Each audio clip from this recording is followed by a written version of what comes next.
Hey guys, welcome back to our new video. So आज की video में मैं आपको बताने वाला हूं कि एसएसबी में जाने से पहले आपको किन किन डॉक्यूमेंट्स को तैयार कर लेना है, कौन कौन से डॉक्यूमेंट्स आपको लेके जाने हैं एसएसबी में।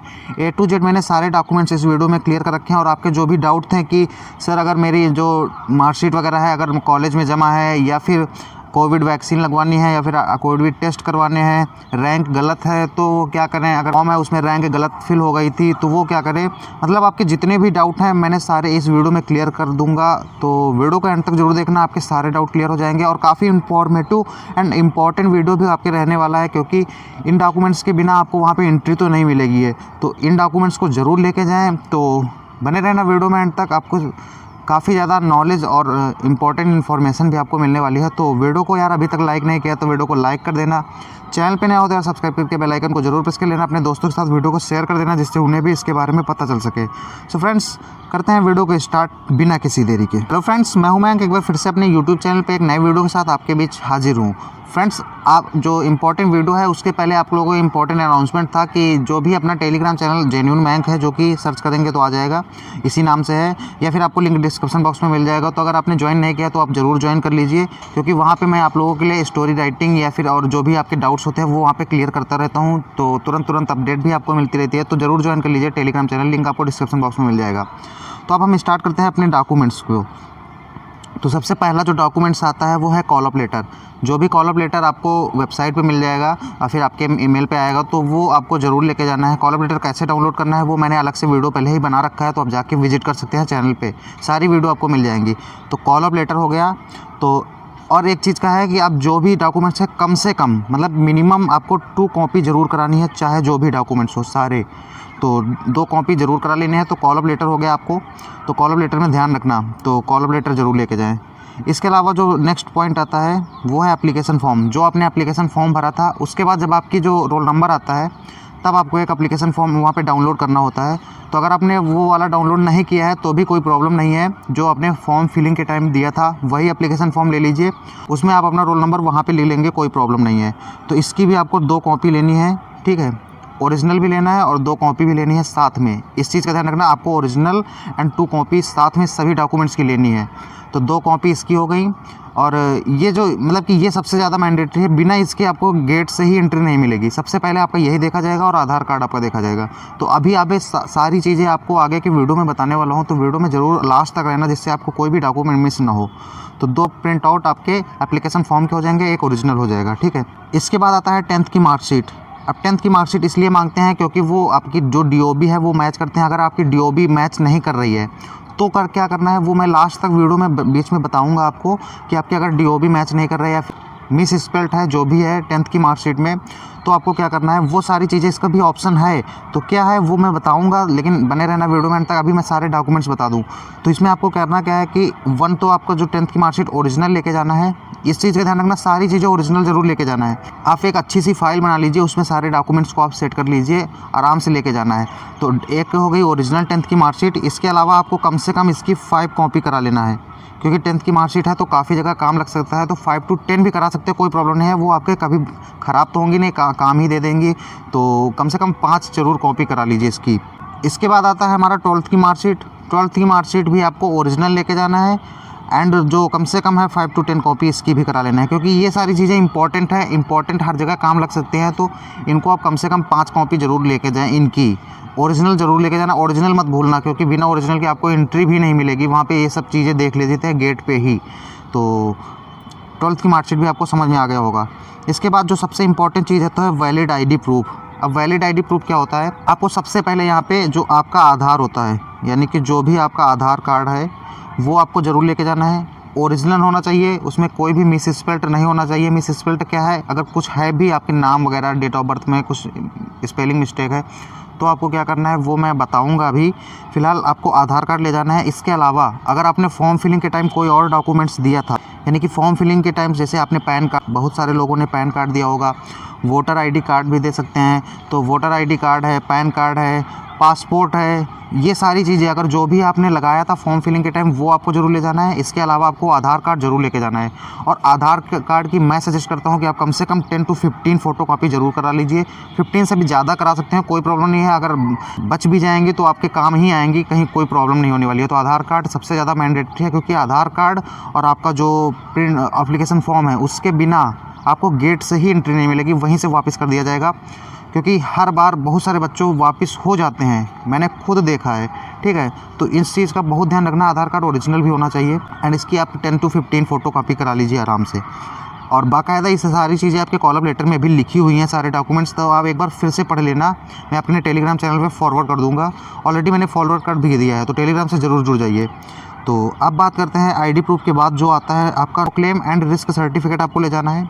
अब ये आपको कहाँ मिलेगा, तो आपका जो कॉल अप लेटर आप डाउनलोड करेंगे तो अपेंडिक्स वहाँ पे डी होगा, यानी कि जब नीचे आप स्क्रॉल करके नीचे जाएंगे अपने जो कॉल अप लेटर है वहाँ पे एक ऑप्शन होगा अपेंडिक्स डी करके। तो अपेंडिक्स डी में आपको मिल जाएगा आपका जो no risk certificate and no claim जो वहाँ पे सर्टिफिकेट है, तो उसको आप फिल करेंगे तो आपका नो रिस्क सर्टिफिकेट भी हो जाएगा। तो अगर कोई चीज़ नहीं समझ आ रही तो आप कमेंट करके या फिर अपने टेलीग्राम चैनल पे जुड़ जाइए, वहाँ पे आपके डाउट क्लियर होते रहते हैं आराम से, तो वहाँ पे जुड़ जाइए। तो आई थिंक ये समझ में आ गया होगा कि नो क्लेम सर्टिफिकेट क्या होता है। नेक्स्ट आता है सबसे इम्पॉर्टेंट, यानी कि जेईई मेंस का स्कोर कार्ड। अब इसमें जो इस टॉपिक से यानी कि इस डॉक्यूमेंट से रिलेटेड आपके बहुत सारे डाउट आए थे। सर अगर CRL रैंक गलत थी, यानी कि जो कॉमन पर रैंक लिस्ट जो थी वो गलत थी, या फिर आपका स्कोर कार्ड 2020 का है तो क्या चलेगा। तो वहाँ पे स्ट्रिक्टली मेंशन है अपने कॉल अप लेटर में कि आपका जो स्कोर कार्ड है वो 2021 का ही होना चाहिए।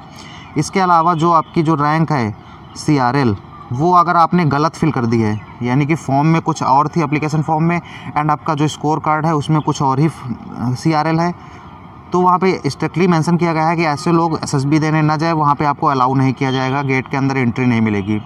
स्ट्रिक्टली मेंशन है आपके कॉल अप लेटर में, आप पढ़ सकते हैं। तो मैं सजेस्ट करता हूँ यार, अगर आपने गलत फॉर्म में फिल किया था CRL वगैरह तो आप मत जाइए, कोशिश करिएगा कि आप मत जाइए, क्योंकि उसमें साफ साफ बताया जा रहा है कि जिसकी भी CRL रैंक अगर वहाँ पे गलत है, स्कोर कार्ड 2021 का नहीं है, तो वहाँ पे कोई भी इंटरटेन नहीं किया जाएगा, उनके कोई भी एक्सक्यूज़ नहीं माने जाएंगे, आपको वहाँ से वापस करना पड़ेगा उनको।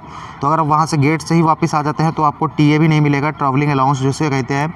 तो TA का भी फॉर्म भरना पड़ेगा, तो वो कैसे भरना वो भी मैं आगे की वीडियो में बताऊँगा, तो बने रहना वीडियो में एंड तक। तो आई थिंक ये भी आपको समझ में आ गया होगा CRL का जो भी मामला था। जेईई मेंस का जो स्कोर कार्ड है वो अपेंडिक्स ई में आपको फिलअप करना है। एक अपेंडिक्स ई आपके कॉल अप लेटर में ही मिल जाएगा, तो अपेंडिक्स ई को आपको फिलअप करना है, जो कि जेईई मेंस स्कोर कार्ड से रिलेटेड होगा। आपकी वहाँ पे CRL वगैरह सारी चीज़ें फिल करनी होंगी। तो ये सारी चीज़ें आप यहाँ घर से भी करके जा सकते हैं, कोई प्रॉब्लम नहीं है, वहाँ पर एंट्री से पहले ये सब करना होगा। तो इसके अलावा certificate for not having duplicate मतलब कि प्रोफाइल से रजिस्ट्रेशन, यानी कि जैसे आपके पास एक आधार कार्ड है, आपने कहीं दूसरी जगह से अपनी जो प्रोफाइल नहीं बना रखी है, यानी कि अपनी जो कहीं दो जगह से आपने रजिस्ट्रेशन नहीं कराया है, डबल रजिस्ट्रेशन तो नहीं कराया है, तो इसका जो कंफर्मेशन के लिए यानी कि certificate for not having duplicate profiles, यानी कि अगर आपने गलत जगह से रजिस्ट्रेशन तो नहीं किया है, डुप्लीकेट प्रोफाइल तो नहीं बनाई है, तो इसके लिए आपको अपेंडिक्स F भरना होगा, जो कि आपके कॉल अप लेटर में मिल जाएगा। तो कहीं भी किसी भी प्रकार की प्रॉब्लम नहीं होने वाली है, बस नॉर्मल इशू है, वो अपनी फॉर्मेलिटीज़ को पूरा कर रहे हैं। तो आपको अपेंडिक्स E भी भरना पड़ेगा, जो कि नॉट हैविंग प्रोफाइल्स यानी कि डुप्लीकेट प्रोफाइल्स के बारे में रिलेटेड है। तो इसके अलावा भी आपका जो आता है यहाँ पे सबसे इम्पोर्टेंट है कि document submitted for pursuing higher studies. ये भी बहुत सारा क्वेश्चन आया था कि सर अगर मेरे जो डॉक्यूमेंट्स हैं वो मैंने अपने कॉलेज में जमा कर दिए हैं, जो मतलब कि हायर स्टडीज़ के लिए अपने कॉलेज में जमा कर दिया, बहुत सारे कॉलेज में जमा करा लीजिए थे ओरिजिनल डॉक्यूमेंट्स, तो आपको घबराने की कोई बात नहीं है। अपेंडिक्स आपको G मिल जाएगा कॉल अप लेटर में, अपेंडिक्स G को आप भर देंगे तो आपको नहीं प्रॉब्लम होगी। लेकिन कोशिश कीजिए कि अगर वहाँ पे आपको फ़ोटोकॉपी वगैरह मिल सकती है तो कम से कम वो तो ले ही जाइए, और अपेंडिक्स G भर देंगे तो कोई प्रॉब्लम नहीं होने वाली है आपको। अगर हायर स्टडीज़ के लिए आपने जमा किया है तो कॉलेज से आपको साइन भी कराने पड़ेंगे, तो वो वहाँ पे अपेंडिक्स G में मिल जाएगा, ठीक है। तो आपको ये भी डाउट आपका क्लियर हो गया होगा, तो आपके सारे डाउट क्लियर हो जाएंगे, बस वीडियो को लास्ट तक देखना।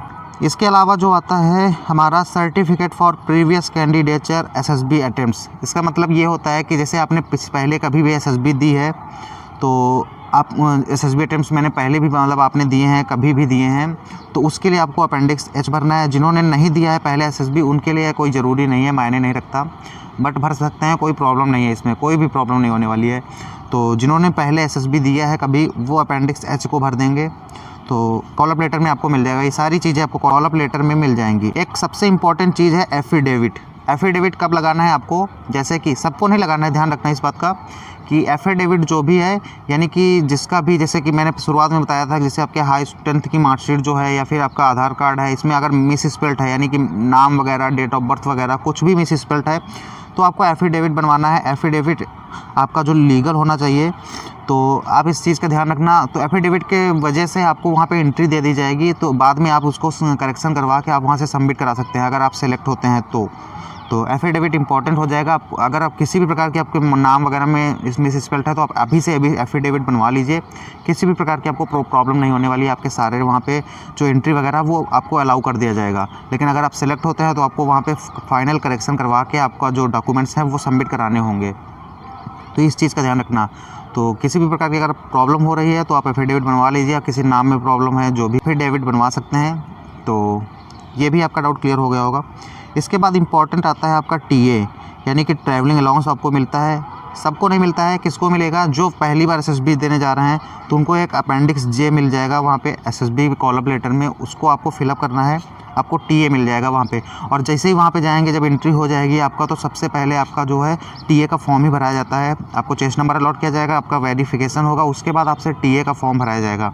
टीए का फॉर्म भरते ही आपको बैंक डिटेल्स वगैरह वहाँ पे सबमिट करेंगे, और फिर आपका तो वो एक टाइम लिमिट होती है, उसके अंदर आपका टीए वहाँ पे रिटर्न कर दिया जाएगा जैसे ही आप वापस आएंगे। तो टीए का फॉर्म वहाँ पे भी भराया जाएगा, तो घबराने की कोई बात नहीं है। अपेंडिक्स आपको जे मिलेगा, जे अपेंडिक्स आपको ज़रूर भर देना है। तो इसके बाद आता है आपका RT-PCR एंड कोविड गाइडलाइन जो भी है, मतलब कि सभी के लिए कोविड गाइडलाइंस काफ़ी इंपॉर्टेंट है, क्योंकि कोविड फिर से ओमिक्रॉन वायरस आ रहा है, आपको सबको पता होगा, काफ़ी तेज़ी से स्प्रेड भी हो रहा है। तो कोविड गाइडलाइंस काफ़ी इंपॉर्टेंट हो जाती हैं सभी के लिए। तो क्या RT-PCR टेस्ट सबको करवाना है कोविड का, तो यहाँ पे साफ साफ जो आपका जो कॉल अप लेटर है, आपको ध्यान से उसको पढ़ना, मैंने पढ़ लिया है। तो वहाँ पे साफ साफ मेंशन किया जा रहा है कि जिसने भी अगर मतलब कि दोनों डोज अगर वैक्सीन की लगवा ली है, तो उन्हें दोनों डोज़ के जो सर्टिफिकेट है वो आपको कोड करते वक्त आपको रखने होंगे अपने साथ। दोनों डोज के certificate original and photo copy भी आप करा लेना, 1-2 कम से कम। तो मैंने शुरुआत में ही बताया कि कम से कम सारे डॉक्यूमेंट्स की 2 फोटो कॉपी से कम तो नहीं करानी, सारे डॉक्यूमेंट्स की 2 फोटो कॉपी ज़रूर होनी चाहिए आपके पास। इसके अलावा अगर जिन्होंने भी 1 डोज़ लगवाई है या फिर एक भी डोज़ नहीं लगवाई है, 18 ईयर से कम है, तो वो क्या करें, उनको RT-PCR का टेस्ट करवाना पड़ेगा। RT-PCR टेस्ट करवाते वक्त एक चीज़ का ध्यान रखना कि 72 आवर्स, यानी कि आपका जो वहाँ पे रिपोर्ट करेंगे उससे 72 आवर्स के पहले का ही आपका टेस्ट होना चाहिए। इससे ज़्यादा पहले का नहीं होना चाहिए, यानी कि 3 दिन। यानी कि आपको मान लो 14 तारीख को जाना है, तो आप 12-11 ऐसे करा लीजिए, क्योंकि आपको निकलना भी होगा, टाइम भी लगेगा। तो आप कम से कम 12 तारीख तक करा लीजिए, तो आपको कोई प्रॉब्लम नहीं होने वाली इस हिसाब से। मतलब 72 आवर्स पहले की रिपोर्ट होनी चाहिए आपके पास। और हाँ, इस चीज़ का ध्यान रखना, RT-PCR रिपोर्ट आने में कुछ टाइम भी लगता है, तो आप पहले से थोड़ा टेस्ट करा लीजिए, क्योंकि वहाँ पे अगर टाइम नहीं मिलेगा तो आप जब वहाँ पहुँचेंगे तो गेट पे एंट्री करते वक्त सबसे पहली जो होती है RT-PCR टेस्ट, आपका आधार कार्ड एंड आपका जो एप्लीकेशन फॉर्म है, ये 3 चीज़ें देखी जाएंगी। इसके अलावा सारी चीज़ें बाद में देखी जाएंगी, लेकिन ये 3 चीज़ें अगर आपके पास नहीं है तो गेट से ही वापस कर दिया जाएगा आपको। ना तो आपको टीए मिलेगा, ना कुछ मिलेगा, ना ही आपको एंट्री मिलेगी। तो RT-PCR टेस्ट। और हाँ, एक चीज़ का ध्यान रखना, पिछली बार बहुत सारे कैंडिडेट्स को, जो लास्ट टाइम TS45 की एसएसबी हुई थी, उसमें बहुत सारे कैंडिडेट्स को इसलिए वापस कर दिया गया था क्योंकि उन्होंने एंटीजन टेस्ट कराया था। क्योंकि आप सबको पता है कि जो कोविड के लिए होता है 2 टेस्ट होते हैं, एक एंटीजन होता है, एक RT-PCR होता है। तो RT-PCR के लिए स्ट्रिक्टली मेंशन यहाँ पे किया गया है, ना कि एंटीजन के लिए। तो आप एंटीजन टेस्ट को प्रेफरेंस मत देना, RT-PCR टेस्ट आपको करवाना है। अगर गवर्नमेंट में नहीं हो रहा है किसी जगह, तो आप प्राइवेट भी करा सकते हैं, ज़्यादा नहीं लगेगा, तो खर्चा ही थोड़ा ही लगेगा। तो आप RT-PCR टेस्ट ज़रूर करा के जाइए, इस चीज़ का ध्यान रखना। एंटीजन के चक्कर में मत रहना, RT-PCR कराना, क्योंकि एंटीजन से आपको वहाँ पे कोई भी वैलिड नहीं माना जाता है उसको, तो वहाँ पे आपको वापस कर देंगे, कोई भी एक्सक्यूज़ नहीं लेते हैं वहाँ पे। तो इस चीज़ का ध्यान रखना, आपको RT-PCR टेस्ट ही करवाना है। इसके अलावा कोविड के लिए आपको फेस मास्क वगैरह है, जैसे फेस मास्क है, सैनिटाइज़र है, हैंड ग्लव्स है, ग्लव्स भी लेने हैं आपको जो मिल जाते हैं तो मार्केट में, वो सारी चीज़ें आपको लेके जाना है। इसके अलावा फेस शील्ड भी आपको ले जानी है, फेस शील्ड जो होती है, तो फेस शील्ड भी आपको ले जानी है। सारी चीज़ें मतलब कोविड के लिए जो भी है, सैनिटाइज़र वगैरह सब चीज़ें आपको लेके जानी है। फेस शील्ड वगैरह, फेस मास्क वगैरह आपको लगा के ही रखना है। एंड आपको अगर क्या क्या एसएसबी में ड्रेस कोड है, कौन सी ड्रेस लेके जानी है, क्या क्या चीज़ें लेके जानी है, वो सारी चीज़ें बताने के लिए मैंने अलग से एक वीडियो बना रखा है। लिंक आपको डिस्क्रिप्शन बॉक्स में मिल जाएगा वीडियो के, या फिर आप चैनल पे भी विजिट करेंगे तो आपको मिल जाएगा कौन कौन से डॉक्यूमेंट्स आपको लेके जाना है। जैसे आपको ड्रेसेस वहाँ पे लेके जानी है, कौन कौन से शूज़ वहाँ के ले जाने हैं, वो मैंने अलग वीडियो में, सेपरेट वीडियो में बना रखा है, तो आप जाके उसे विजिट कर सकते हैं। सो फ्रेंड्स, आज की वीडियो में मैंने सारे डॉक्यूमेंट्स आपके जो भी आपको ले जाने हैं एसएसबी में, सारे इंपॉर्टेंट डॉक्यूमेंट्स मैंने कवर कर दिए हैं। तो आई थिंक आपके सारे डाउट भी क्लियर हो गए होंगे। फिर भी अगर आपका कोई डाउट रहता है तो कमेंट बॉक्स में ज़रूर बताएं। साथ ही साथ अपने टेलीग्राम चैनल पे ज़रूर जुड़ जाइए, क्योंकि टेलीग्राम पे मैं अपडेट आपको देता रहता हूं, और स्टोरी राइटिंग की भी प्रैक्टिस हो जा रही है, तो अपने आपस में आप डिस्कस भी कर सकते हैं। तो टेलीग्राम से ज़रूर जुड़ जाइए। तो फ्रेंड्स, आज की वीडियो में फ़िलहाल इतना ही रखते हैं। सारे डॉक्यूमेंट्स मैंने कवर कर दिए हैं। फिर भी अगर कोई डाउट छूटता है तो आप कमेंट बॉक्स में ज़रूर बताइए। मिलते हैं किसी नेक्स्ट वीडियो पे, तब तक के लिए जय हिंद।